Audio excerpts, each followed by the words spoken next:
Good morning, students. So we have completed our phenomenon called rolling without slipping, or also you can say rolling without sliding. वो last topic था और बीच में हमने principal of inertia ये topic को हमने बाकी रखा था। तो इसके बेस हम 3 न्यूमेरिकल्स करेंगे और जितने भी न्यूमेरिकल्स हम वीडियो लेक्चर्स में करेंगे उतने ही हम हमारी एग्जाम में रखेंगे। ओके, चलो, तो उसके बेस हमारे पास एक्सरसाइज में 3 न्यूमेरिकल्स है। One is exercise number 9 and other 2 are there. Okay, तो आज हमें स्टडी करना है प्रिंसिपल ऑफ इनर्शिया। तो ये एकदम सिंपल फिनोमिनन है, सिंपल प्रिंसिपल है जो आपने गार्डन में किया गया था। अच्छा, गार्डन में आप छोटे बच्चे थे तब जाते थे, तब आप सी शॉ पे बैठे हुए कभी? सी शॉ मतलब वो कैसा कि एक पूरा आयरन रॉड टाइप रहता है, एक साइड की तरफ बैठने का होता है, दूसरे साइड की तरफ बैठने का होता है, दोनों तरफ से एक तरफ से लोड दिया जाता है तो दूसरे तरफ से आपको नीचे आने के लिए एफर्ट लगाना पड़ता है ना। तो वो जो आयरन रॉड है वो कहीं से नीचे से सपोर्ट में रहता है। तो उस एग्जांपल से हम प्रिंसिपल ऑफ इनर्शिया को स्टडी करेंगे। ओके, तो हमने यहाँ पे एक वो सी शॉ का जो रॉड रहता है वो यहाँ पे रखा, एक साइड यहां से एक बच्चे को बिठाया और यहां से एक बच्चे को बिठाया। ओके, और यहां से एक बच्चे को बिठाओगे तो यहाँ पे लोड आएगा, तो वो लोड नीचे की तरफ, दैट इज फोर्स F1 बोलेंगे। और ये फोर्स जो है, जो वो gravitational force F is equal to ma और a that is gravitational acceleration g। तो ये F1 is equal to m1g जितना होगा। तो यहाँ पे जो बच्चा ऊपर जाएगा तो उसको नीचे आने के लिए यहाँ पे एफर्ट लगाना पड़ेगा, यहाँ पे लोड लगाएगा तो यहाँ पे एफर्ट लगाना पड़ेगा।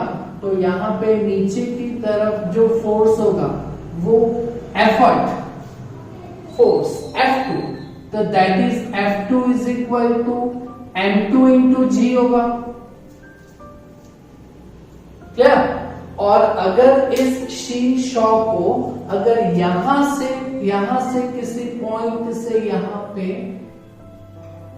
फिक्स किया गया हुआ है,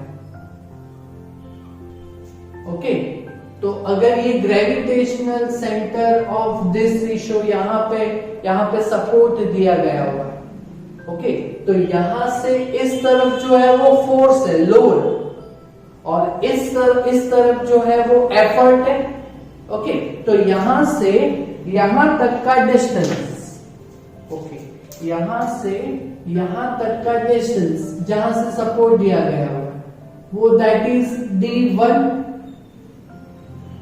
ओके, तो ये लोड से जहां पे सपोर्ट दिया गया हुआ है वहां से, और यहाँ पे फोर्स, यहाँ पे जो एफर्ट है उस फोर्स का परपेंडिकुलर डिस्टेंस D2।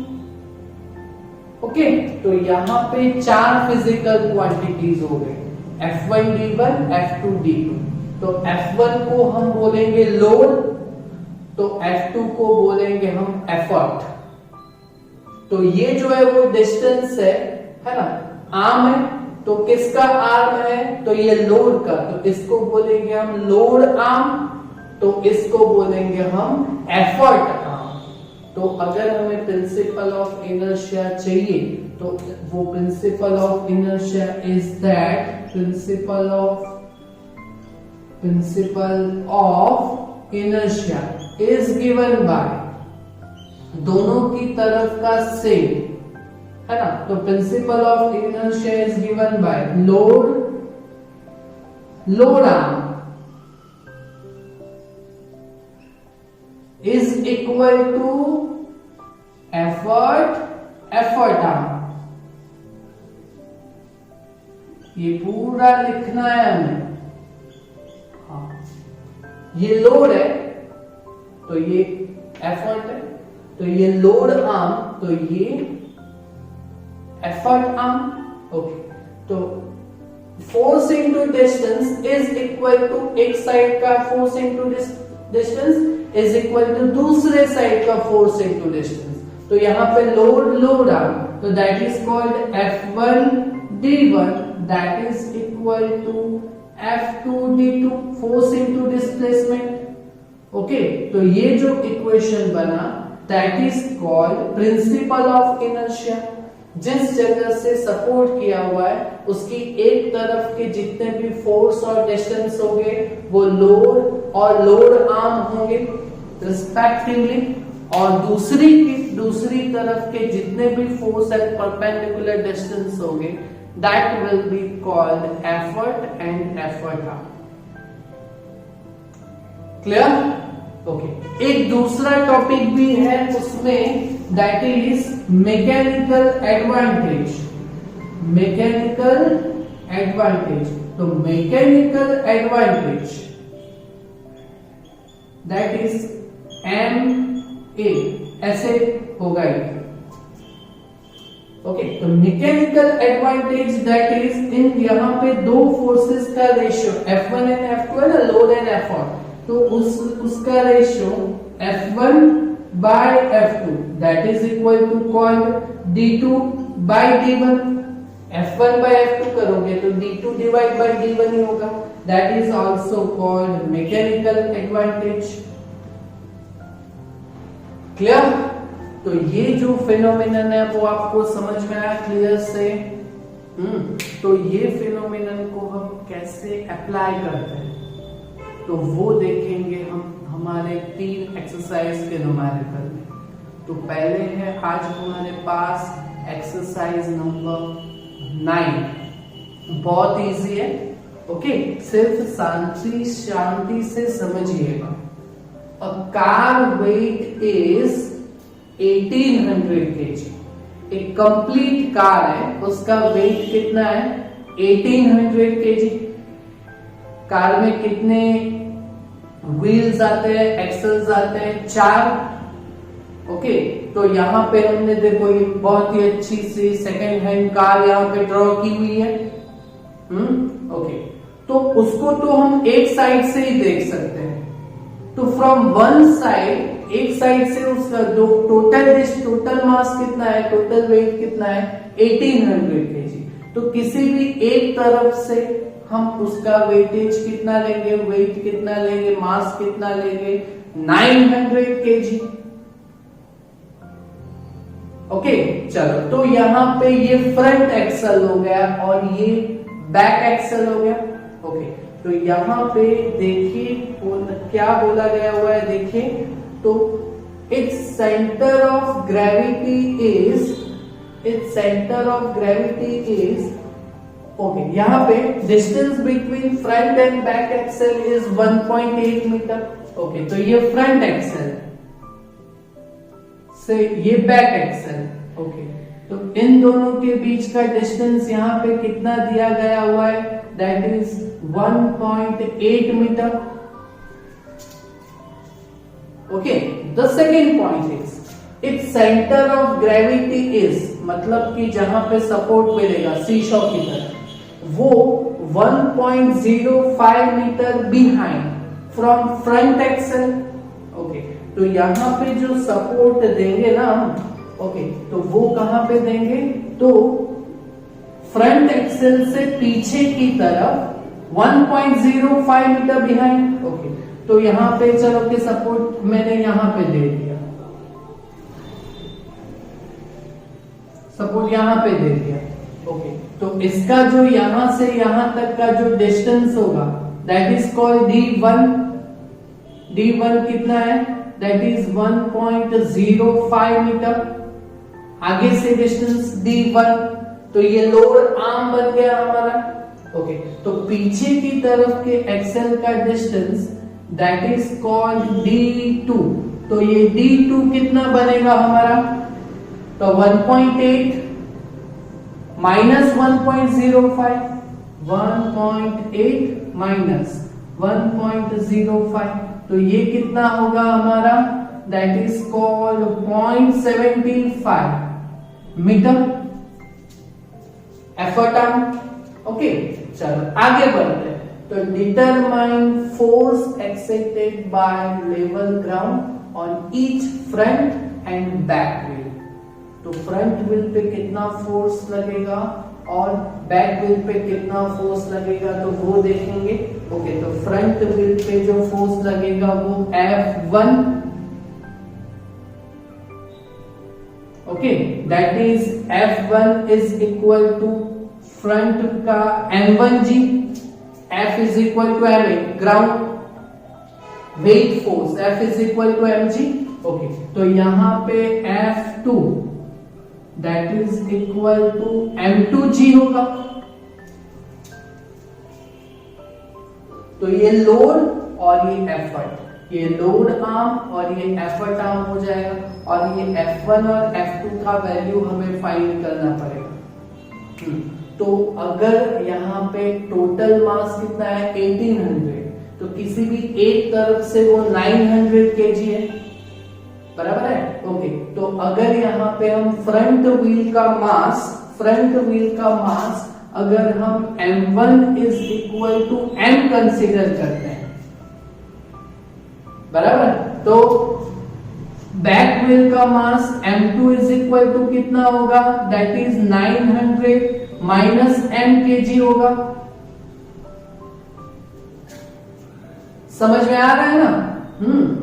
तो यहाँ पे F1 एंड F2 हमें यहाँ पे फाइंड करना है, तो हम क्या करेंगे, लोड आर्म है, एफर्ट आर्म है, तो यहाँ पे प्रिंसिपल ऑफ इनर्शिया को हम अप्लाई करेंगे।